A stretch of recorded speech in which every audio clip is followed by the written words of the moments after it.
Segunda Guerra Mundial. Los nazis están matando civiles. Lo que se llamaba el método sardina. Las víctimas yacían en las zanjas como sardinas en lata, una manera efectiva de exterminar a mucha gente en poco tiempo. Pero esta historia no tratará de los nazis.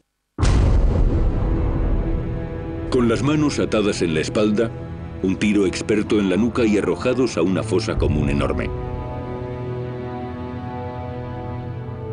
Esta gente no fue asesinada por los nazis.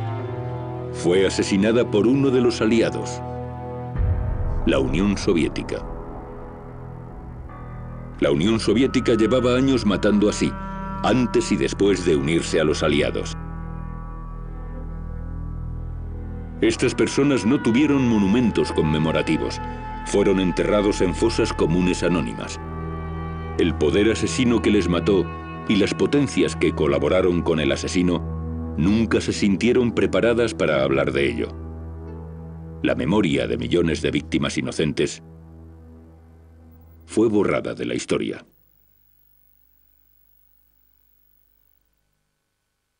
La verdadera historia soviética.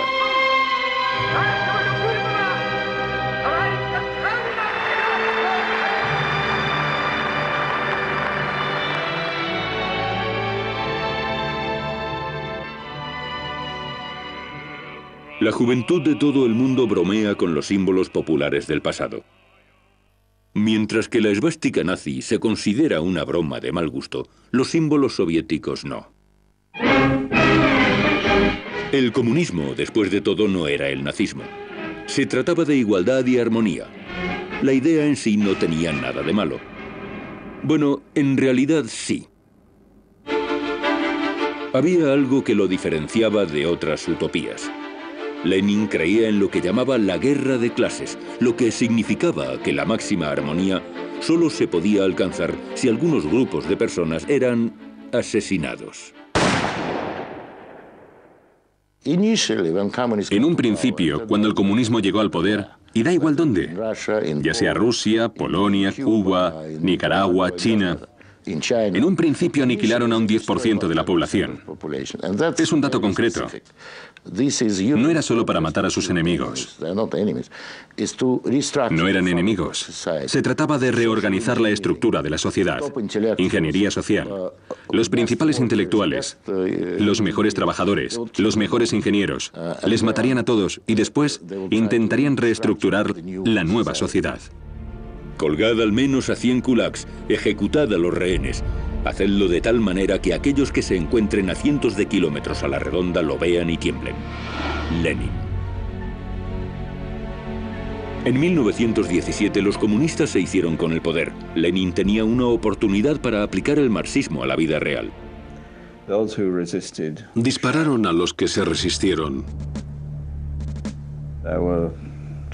Se masacró terriblemente a los campesinos que se resistieron. Y de nuevo nadie sabe exactamente cuántas personas murieron.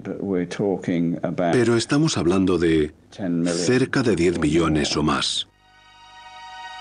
Pero ni siquiera el terror más despiadado pudo acabar con la resistencia popular, especialmente en las repúblicas étnicas, donde el terror comunista se mezclaba con la opresión nacional, como era el caso de Ucrania.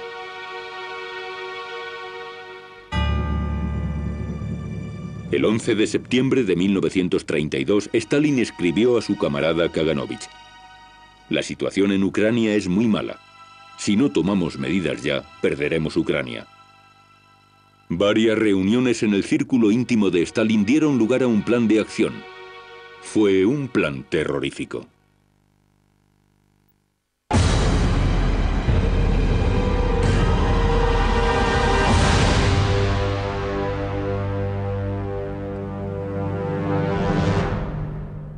En el invierno de 1932-1933 se acabaron todas las provisiones de alimentos en Ucrania.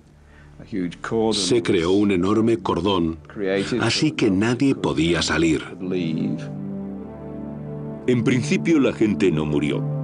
Las reservas restantes de grano y vegetales les mantuvieron vivos. Pero esto no era parte del plan de Stalin. Ordenó a la NKVD que se confiscara todo el grano, toda la comida de estas zonas. Con ello, les estaba condenando a muerte. Patatas, remolacha, coles. Se llevaban barriles enteros de coles saladas.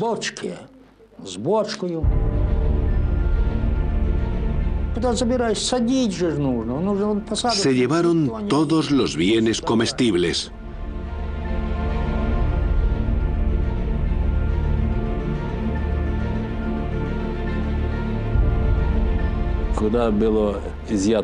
Cuando se llevaron la comida, también prohibieron a los campesinos buscarla en otro lado. Comprarla, intercambiarla o ganársela. Y entonces comenzó el hambre.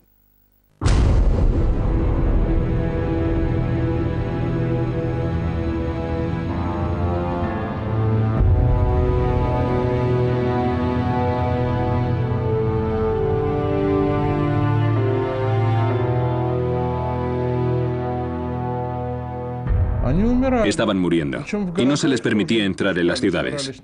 Pelotones de vigilancia impedían a estos moribundos hambrientos subir a los trenes. De ahí que muchos murieran en las estaciones, sobre las vías que conducían a Yarkov, Kiev, Krasnodar.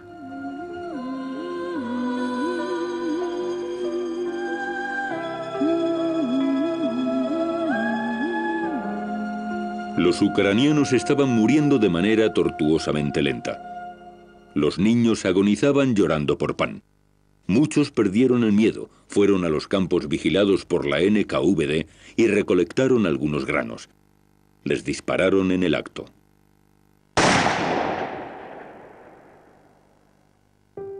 Pero la mayoría de las víctimas morían lentamente, en casa.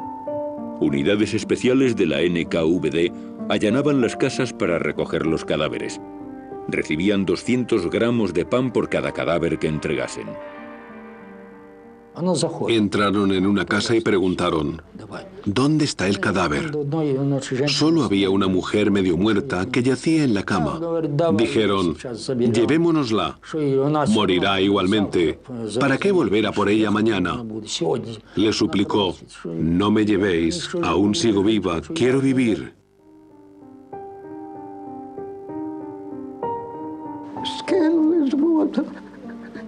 Enterraban a personas que aún estaban vivas. La tierra se movía. Muchos eran enterrados vivos.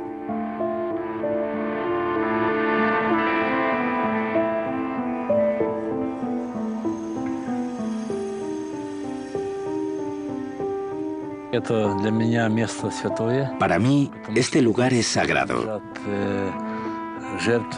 porque es el lugar donde descansan las víctimas del hambre, entre ellas parientes cercanos.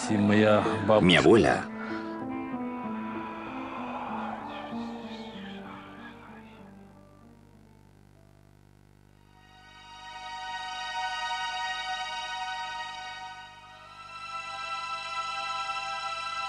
Diez años después, los nazis exterminarían a millones de judíos.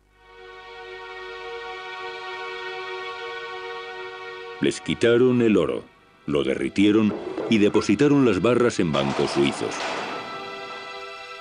No sabemos lo que los comunistas hicieron con el oro confiscado a esta gente. ¿Acaso tenían oro?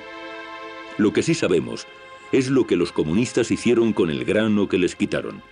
Fue exportado a Occidente. Millones y millones de toneladas. A pesar del hambre, la exportación de cereal ucraniano aumentó hasta el máximo nivel. Los medios de comunicación occidentales informaron sobre la magnitud y el carácter del genocidio del hambre. Los ucranianos habían sido exterminados ante todo el mundo. Pero el mundo no hizo nada para ayudarles. 7 millones de personas murieron de hambre en un solo año. La humanidad nunca había visto un programa de exterminio más eficaz que el que se implantó en Ucrania durante el invierno entre 1932 y 1933.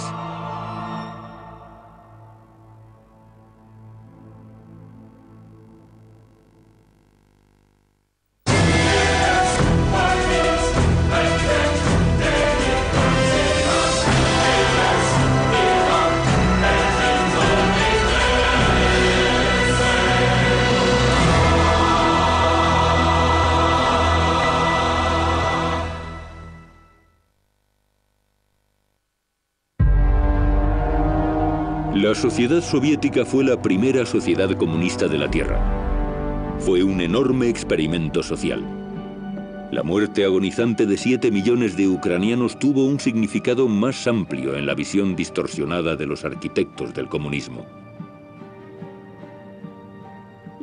Tiene que haber una revolución.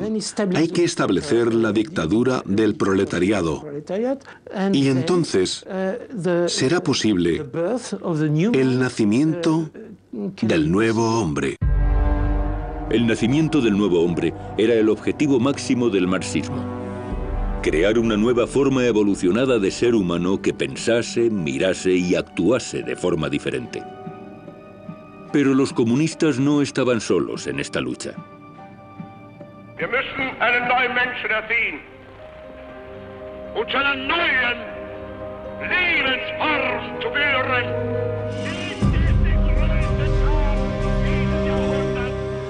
El nacionalsocialismo de Hitler también trataba de crear un nuevo hombre.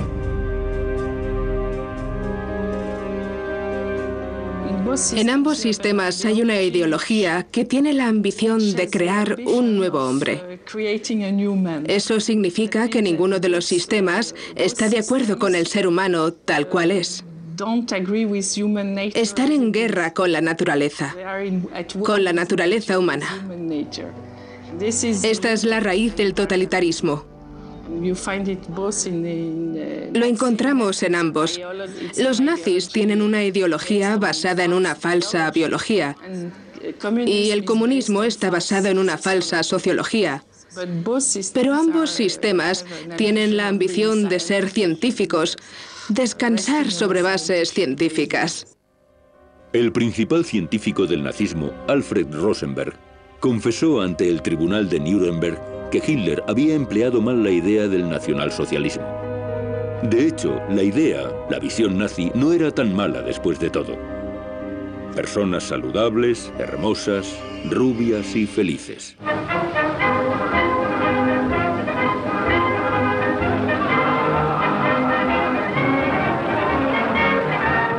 Una sociedad futura. Y sin inválidos ni judíos. Casi un paraíso. Por alguna razón, el nacionalsocialismo no funcionó. Así como tampoco funcionó el socialismo soviético.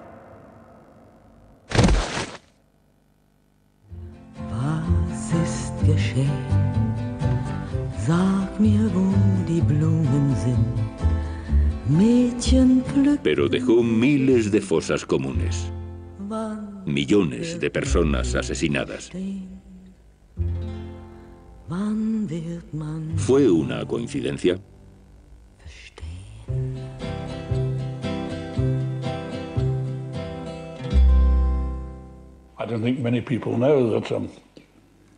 No creo que mucha gente sepa que los socialistas han defendido públicamente los genocidios en los siglos XIX y XX. Es un hecho muy poco conocido. Parece sorprendente. He realizado conferencias aquí y en otras universidades y es algo que se percibe con una sensación de sorpresa.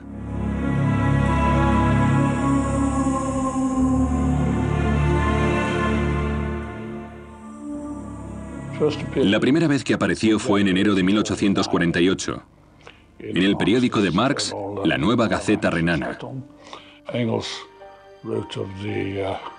Engels escribió cómo la guerra de clases en términos marxistas significaba que cuando la revolución socialista tuviese lugar, habría sociedades primitivas en Europa atrasadas 2 etapas, porque aún no serían capitalistas. Y tenían en mente a los vascos, los bretones, los escoceses de las tierras altas y los serbios. Los llamaba basura racial. Y habría que destruirles, porque al estar en dos etapas atrasadas en la lucha histórica, sería imposible conducirles a la revolución. Lenin estudió detenidamente las enseñanzas de Marx y Engels y estableció el primer país comunista del mundo. Un año después de la muerte de Lenin, en 1924, el New York Times publicó un pequeño artículo que en el momento pasó casi desapercibido. Hablaba de un nuevo partido establecido en Alemania. El Partido Nacional Socialista de los Trabajadores, del cual Adolf Hitler es líder y creador, insiste en su creencia de que Lenin y Hitler son comparables. ¿Quién está hablando? Un tal Dr. Goebbels. Basándonos en la afirmación del orador de que Lenin fue el gran hombre, solo superado por Hitler, y de que la diferencia entre el comunismo y las creencias de Hitler es muy leve, se abrió una facción de guerra al ritmo de las jarras de cerveza. Impresionante. El futuro ministro de propaganda nazi, Goebbels, declaraba abiertamente que la diferencia entre el comunismo de Lenin y las creencias de Hitler era muy leve.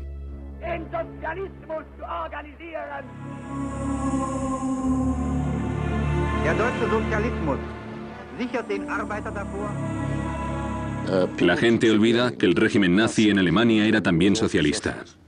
Se llamaba oficialmente Partido Nacional Socialista de los Trabajadores. Por tanto, es una rama del socialismo. Los soviéticos eran socialistas internacionales y los de Alemania eran nacionalsocialistas. En realidad se trata de lo mismo, solo una pequeña diferencia de interpretación.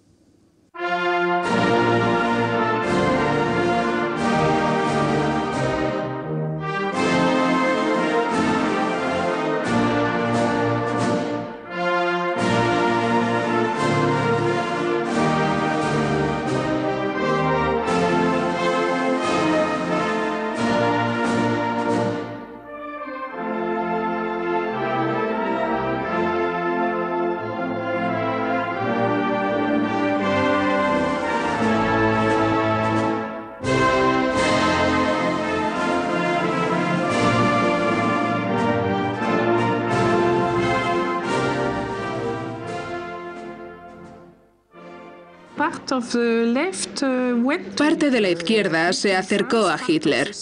Al menos en Francia, parte de los socialistas se hicieron defensores de Hitler. El popular dramaturgo británico Bernard Shaw apoyó a Hitler en los medios de comunicación. La izquierda apoyó a Hitler no porque les engañara. Sabían que Hitler mataría. Dijo que lo haría. De hecho, por eso le apoyaron. You must all know half a dozen people at least who are no use in this world, who are more trouble than they are worth. Just put him there and say, sir or madam, now will you be kind enough to justify your existence? If you can't justify your existence, if you're not pulling your weight in the social vote, if you're not producing as much as you consume, or perhaps a little more, then clearly we cannot use the big organization of our society for the purpose of keeping you alive, because your life does not benefit us and it can't be of very much use to yourself. Bernard Shaw creía en matar por categorías. Normalmente no por categoría racial, sino por categoría. El holgazán, el inepto. Acabar con los parásitos de la sociedad. De eso trataba el marxismo socialista. Pidió en un periódico londinense que los científicos inventasen un gas humano. Insto a los químicos a que descubran un gas humano que mate instantáneamente y sin dolor. Mortal en cualquier caso, pero humano, no cruel. Bernard Shaw. 10 años después se descubrió un gas así. Se llamaría Ciclón B. El hombre que supervisó su aplicación práctica, Adolf Eichmann, declararía después que gracias al Ciclón B, en Auschwitz se moría sin dolor. Ciclón B era un gas humano. Sí, Eichmann utilizaría las mismas palabras. Hay que decir, sin embargo, que Bernard Shaw, así como la izquierda en general, se opuso fundamentalmente al nazismo, porque Hitler había distorsionado el marxismo hasta hacerlo irreconocible. Gasear a la gente basándose en su nacionalidad no tenía ninguna excusa en absoluto. La selección debía basarse en la clase. Hitler no lo entendía. Sin duda, había que matar a muchos tipos de personas. El único país realmente marxista del mundo era la Unión Soviética. Exterminaba estrictamente según las enseñanzas de Marx a los enemigos de las clases. Pero en general, el proceso era bastante similar a la exterminación de los judíos. Primero, las víctimas eran ridiculizadas y humilladas públicamente. Y después, eran asesinadas. Millones de personas.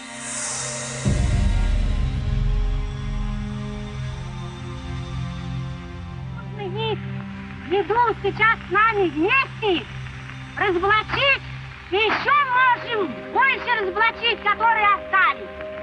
Никто не стесняйтесь, не бойтесь.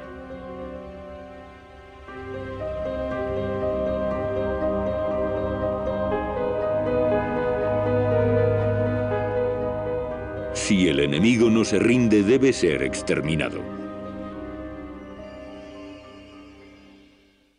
En los años 30 se introdujeron las tecnologías para realizar asesinatos y ejecuciones.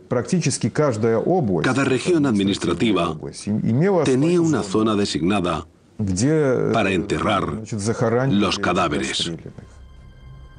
Los fusilamientos se llevaban a cabo en las prisiones. En los sótanos había cámaras especiales de fusilamiento con paredes de cemento y un canal para canalizar la sangre. Se llevaba a una persona por el corredor hasta la esquina roja. Allí se comprobaba por última vez su identidad. La víctima tenía que identificarse. Después se le introducía en esa habitación. Cuando entraba, le disparaban en la nuca.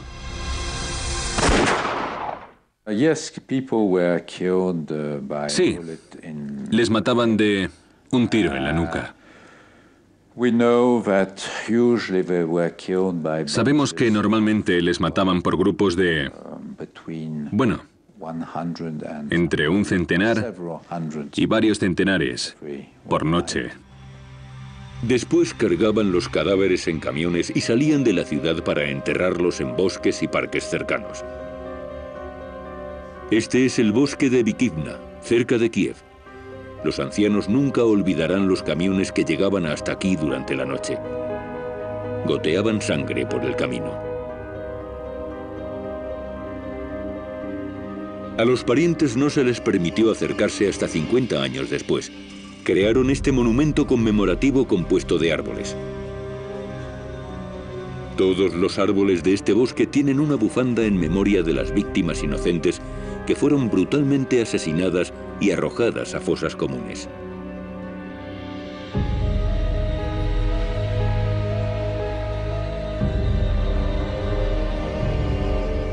Bikivna, Butovo, Leningrado, Vinitsa, Kharkov.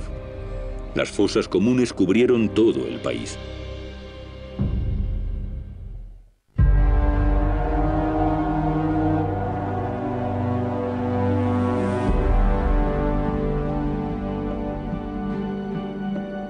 Toda una generación de niños perdieron a sus padres y se convirtieron en vagabundos, los llamados Bezprizornije. Millones de ellos mendigaban pan en las calles de las ciudades soviéticas. Era una imagen vergonzosa, especialmente si amigos extranjeros venían a visitar Moscú. Y Stalin buscó una solución a este problema. Stalin autorizó a mediados de los 30, porque era un gran problema el de los Bezprizornije, autorizó que se pudiera disparar a los niños a partir de los 12 años.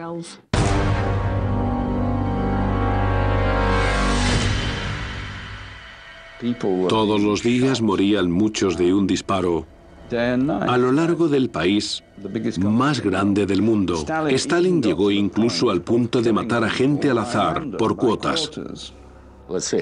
Digamos 100.000 en el distrito de Tambov. Vale, ya está.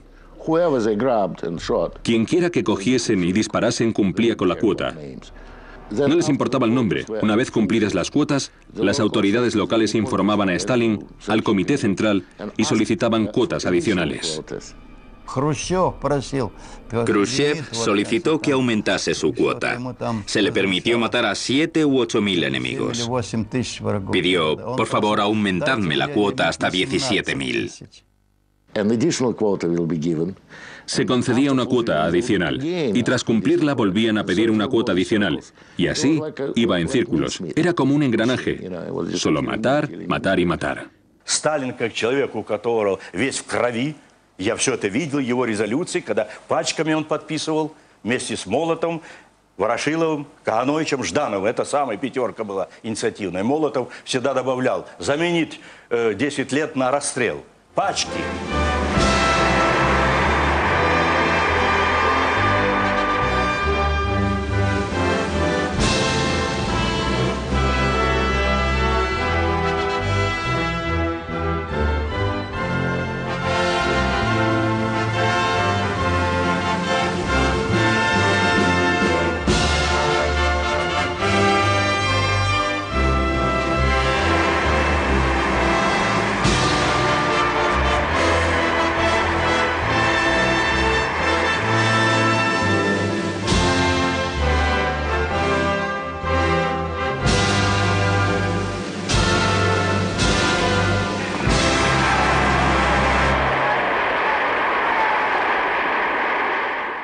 Como resultado, entre 1937 y 1941 se reprimió a 11 millones de personas.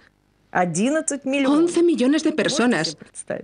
¿Es posible imaginar la magnitud de la represión contra su propio pueblo? No creo que el mundo, sin duda Europa no, haya vivido nunca una matanza asesina tan numerosa o de esa naturaleza. Había un hombre en Europa que seguía de cerca la situación de Rusia: Hitler. Matar a millones de personas en tan poco tiempo era realmente excepcional. El Holocausto era de momento solo una idea en la cabeza de Hitler.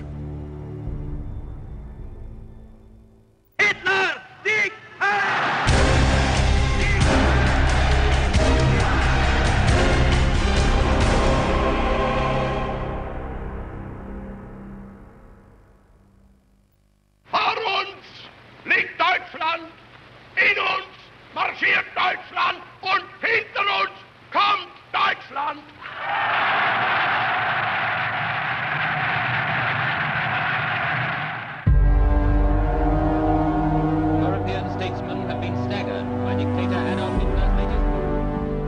La distorsionada visión del mundo de Hitler comenzó a tomar forma real.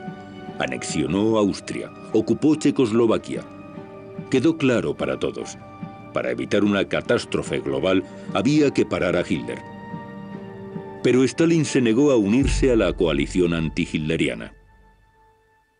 La idea era destruir el viejo orden en Europa. Y esa era la gran idea de Stalin: dejar que Hitler fuese el malo. Iría y destruiría el orden europeo. No habría parlamentos, ni sindicatos, ni ejércitos, ni gobiernos. Y entonces aparecería Stalin como libertador. Habría millones de personas en los campos de concentración esperando que alguien los liberara. Y Stalin y el Ejército Rojo vendrían como los libertadores. Ese era su plan. Pero Hitler no tenía ni recursos ni las fronteras aseguradas como para lanzar una guerra a gran escala. Por tanto, el 23 de agosto de 1939, Hitler y Stalin firmaron un pacto que proporciona a Alemania una frontera oriental segura y un enorme suministro de recursos estratégicos que se proveerían en posteriores acuerdos económicos. El 24 de agosto, el ministro de Asuntos Exteriores nazi, Ribbentrop, informa a Hitler en su visita a Moscú. Hitler se regocija. Ya tiene todo lo que necesita para comenzar la guerra mundial. 1 de septiembre de 1939. Hitler ataca Polonia desde Occidente. Polonia resiste desesperadamente a los nazis. Pero entonces, el 17 de septiembre, Polonia es atacada inesperadamente desde Oriente por la Unión Soviética.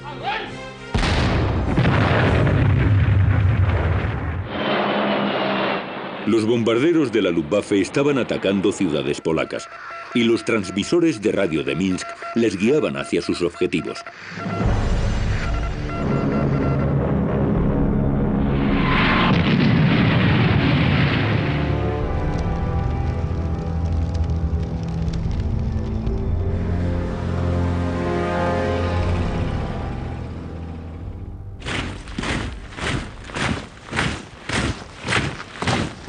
El Ejército Rojo parecía diferente entonces. Entró en la Segunda Guerra Mundial, mano a mano con las SS. En ocasiones, las poblaciones locales no les diferenciaban, así que para estar seguros, se dirigían a ambos.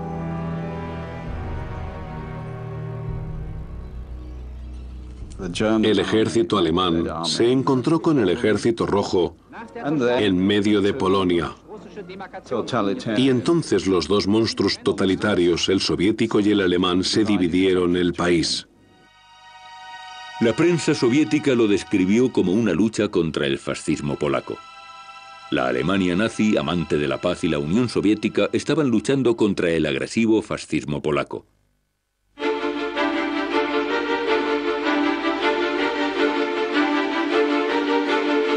Lo que el mundo no sabía es que ambos dictadores habían pactado algo más que Polonia.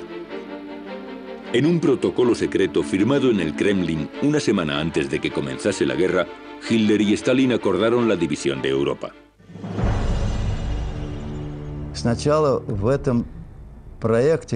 En un primer momento, la propuesta de Ribbentrop no lo contemplaba. Por extraño que parezca, el instigador de este protocolo secreto fue Stalin.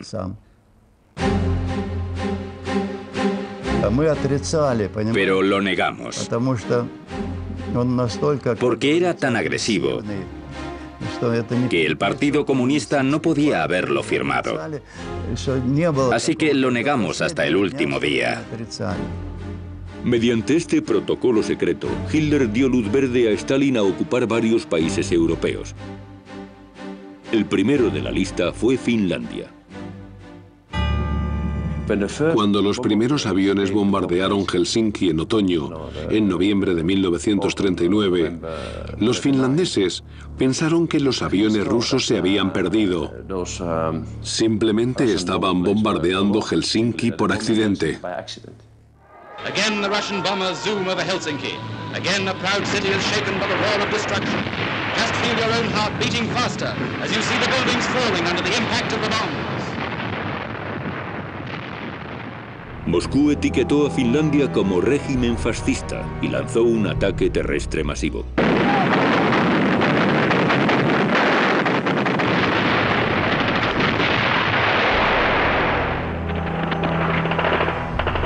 Fue un desastre.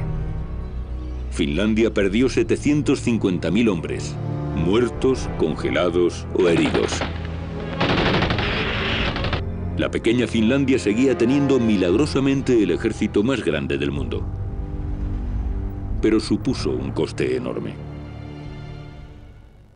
Mi padre perdió a 4 de sus hermanos en esa guerra. 4. Es mucho en una familia. Ese fue el precio que pagamos por no tener una sociedad democrática junto a nosotros. Finland's flag is still flying. Though she may pass through the valley of sorrow, though she may lose her liberty and her land, she fights on. Yet another air raid on Helsinki. This time the camera catches the horror these dastardly attacks bring into the lives of the children as they dash terror-stricken to the shelter.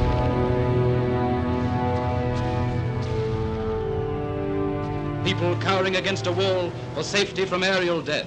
This is the mark of warfare against women and children. As the Russians retreat from the Arctic villages, even if they can't win, they can still burn and destroy.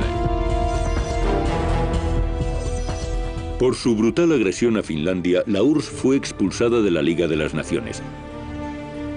La retórica del Kremlin sobre una lucha contra el fascismo finlandés no se tomó en serio.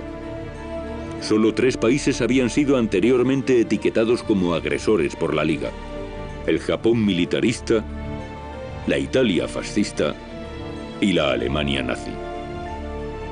Ahora estaban unidos por la Unión Soviética.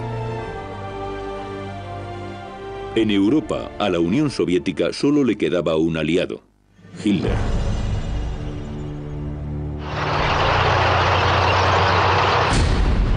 Hitler lanzó su Blitzkrieg en Occidente.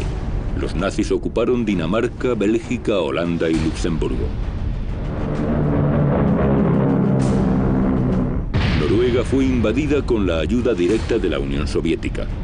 Stalin proporcionó a los nazis una base naval soviética cerca de Murmansk, desde la que Hitler lanzó su ataque a Noruega. Cuando Berlín tomó la decisión de dejar de usar esta base,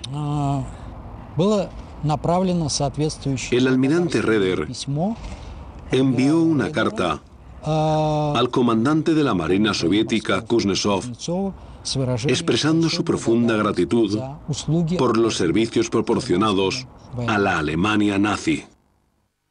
Stalin escribió al ministro de Asuntos Exteriores nazi Ribbentrop: la amistad entre Alemania y la Unión Soviética se ha sellado con sangre.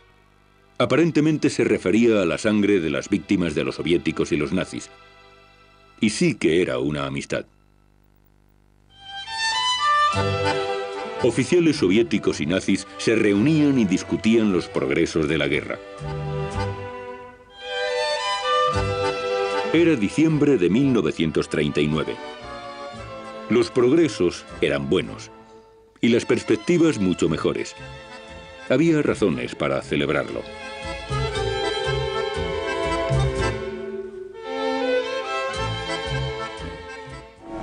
Nach den ersten russischen Getreidelieferungen trifft an den La Unión Soviética se convirtió en el mayor proveedor de recursos para la máquina de guerra nazi. Miles de toneladas de aceite, hierro, materiales de construcción. Incluso se enviaban a Alemania trenes cargados de cereales soviéticos.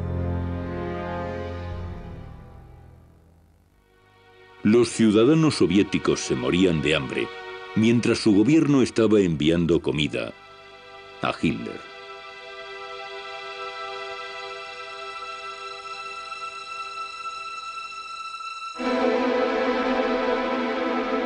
La Unión Soviética fue incluso más allá. Persuadió a los partidos comunistas de Europa para sabotear los movimientos de resistencia y apoyar a los nazis. Reconforta ver a los trabajadores parisinos hablar como amigos con los soldados alemanes en una calle o en un café de esquina. Bien hecho, camaradas. Seguid así. A pesar de que no les guste a las clases medias, la hermandad de los hombres dejará de ser una ilusión.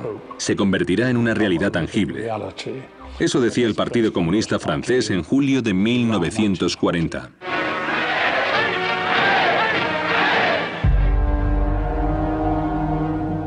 El Partido Comunista dice actualmente que se resistieron hasta junio de 1941, cuando fue atacada la Unión Soviética. De hecho, estaban en lucha con el gobierno del mariscal Pétain más que con Alemania.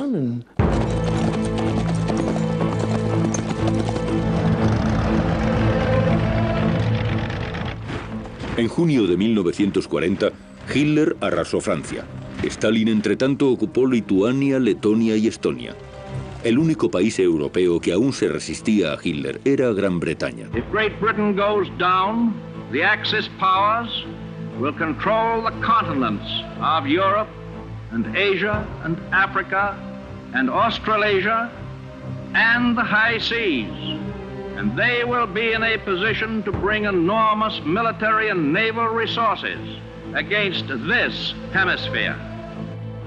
El presidente de Estados Unidos, Roosevelt, consideraba a la Unión Soviética la potencia del eje. Era evidente para todos. Stalin estaba con los fascistas.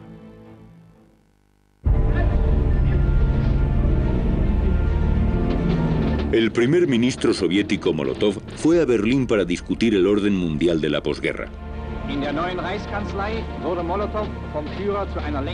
Llegó con una lista de los territorios en los que estaba interesada la URSS. Mientras Hitler y Molotov lo discutían, los otros camaradas soviéticos disfrutaban de la compañía de Goebbels, que debía hablarles de las ventajas del nazismo. Porque fue el primer ministro soviético Molotov y no Goebbels quien advirtió a Occidente de que no lucharan contra la ideología nazi. Más que eso, cuando se dirigió al Soviet Supremo en el Kremlin, Molotov declaró que luchar contra la ideología nazi era un delito. Se publicó en todos los periódicos soviéticos importantes. Posteriormente, esta página desapareció de las librerías públicas de la URSS, junto con muchas otras declaraciones pronazis del gobierno soviético. Pero ¿por qué era un delito luchar contra el nazismo desde el punto de vista soviético? Porque las matanzas masivas en los campos de concentración estaban basadas en esta ideología. El trabajo te hará libre en los campos nazis. Trabajar es un honor en los campos soviéticos. Si alguien quisiese luchar contra esa ideología, acabaría luchando también contra el régimen soviético. Molotov lo sabía. Después de todo, él fue quien supervisó personalmente el exterminio de 7 millones de ucranianos. Himmler supervisó el exterminio de los judíos. Ambos hombres coincidían en que para el bien común, ciertos grupos simplemente tenían que ser asesinados.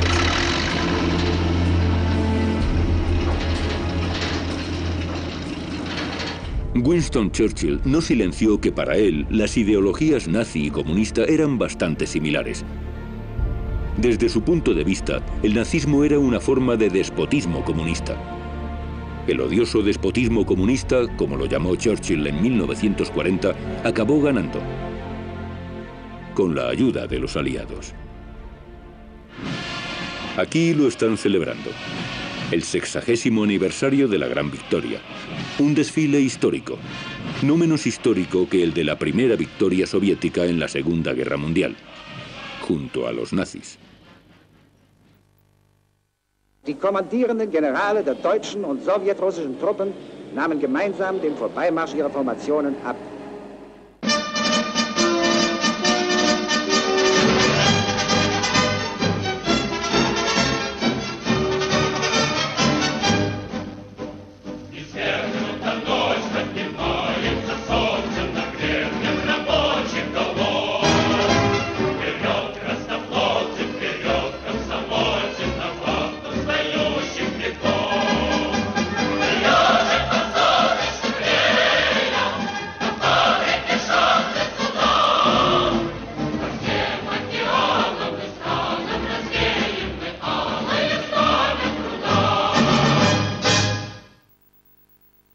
Los soviéticos nunca resaltaron que estaban desfilando bajo la bandera nazi. Oficialmente, Moscú se retrataba a sí mismo como un luchador épico antifascista. Mucha gente lo creía. Muchos judíos volaron a la URSS para protegerse de Hitler. Y entonces Stalin hizo algo inimaginable. Los acorraló y los devolvió a la Gestapo como gesto de amistad.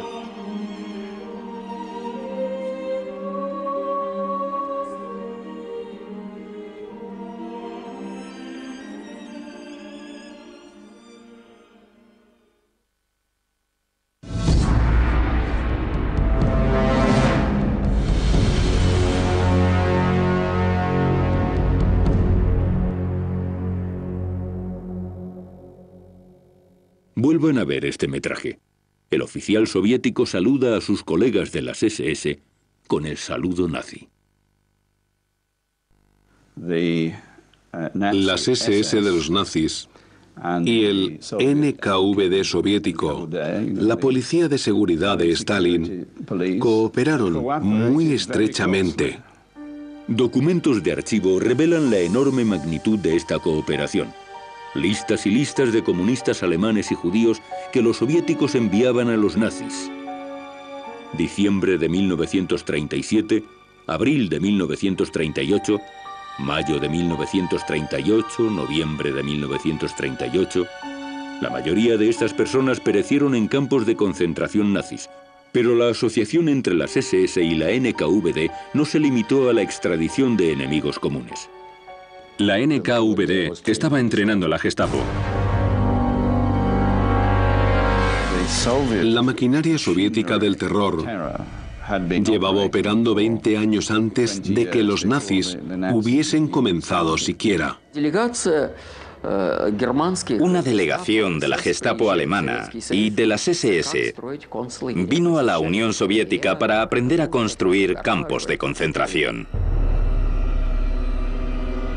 Los oficiales soviéticos sucesivamente fueron a la Cracovia ocupada por los nazis para reunirse con sus colegas de las SS. El asunto de los judíos seguía siendo de lo más importante en la agenda.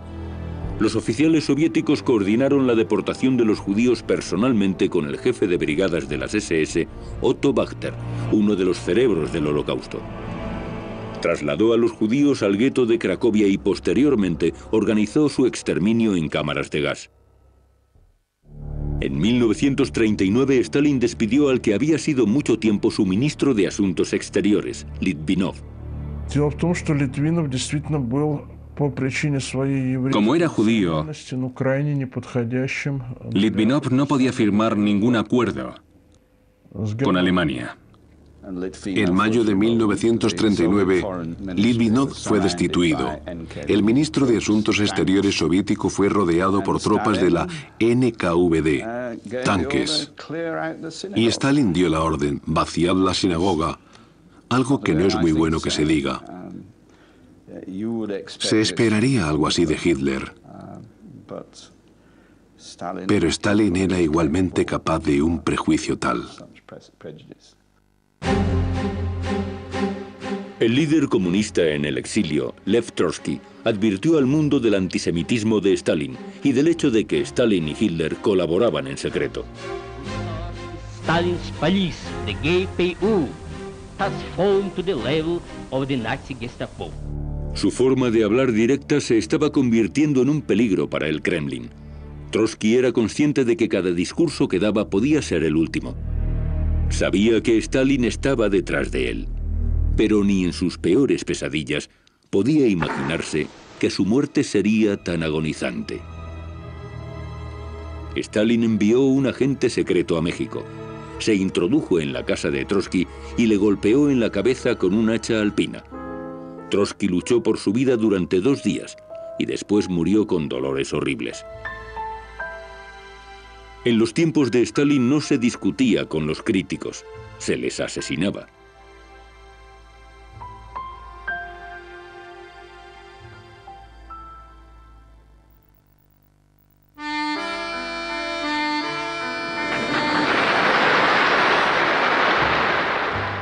La Unión Soviética, como la Alemania nazi, no solo cometió actos criminales, sino que fue una empresa criminal en su misma esencia. Para convertirse en miembro del Politburó de Stalin, había que responsabilizarse de una muerte. Hacer que confiaran en ti, como en una banda criminal. En raras ocasiones, firmaba Stalin las ejecuciones él solo. Los otros miembros del Politburó también tenían que firmar las listas de muertos. Incluso aquellos que posteriormente condenaron a Stalin fueron responsables de asesinatos en masa. Los camaradas estaban unidos por crímenes comunes. No tenían otra salida sino la de cometer nuevos crímenes.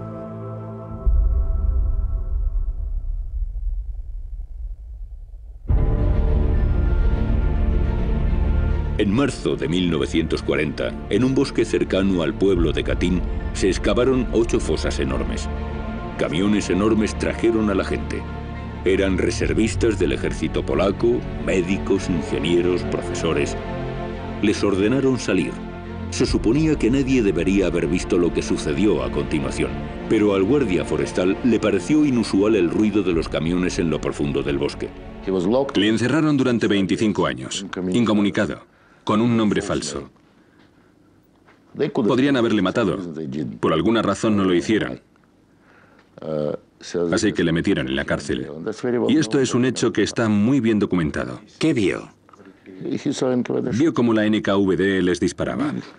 Ante el enorme agujero. La NKVD les disparó en la nuca. A cada uno de ellos.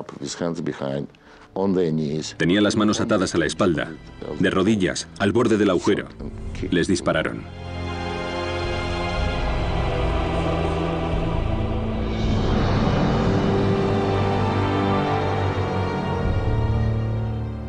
En el Politburó se tomó la decisión de matar a los prisioneros de estos 3 campos.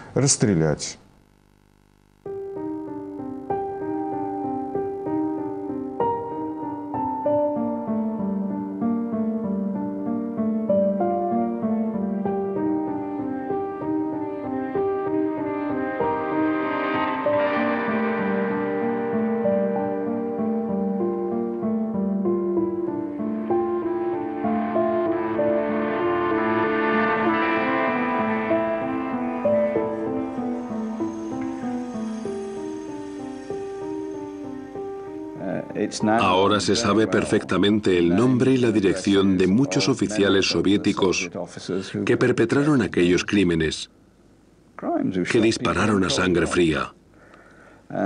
Aún así, si alguna vez se hiciera una investigación, esos asesinos vendrían a Gran Bretaña porque estarían a salvo, ya que en este país no se contempla como un crimen de guerra.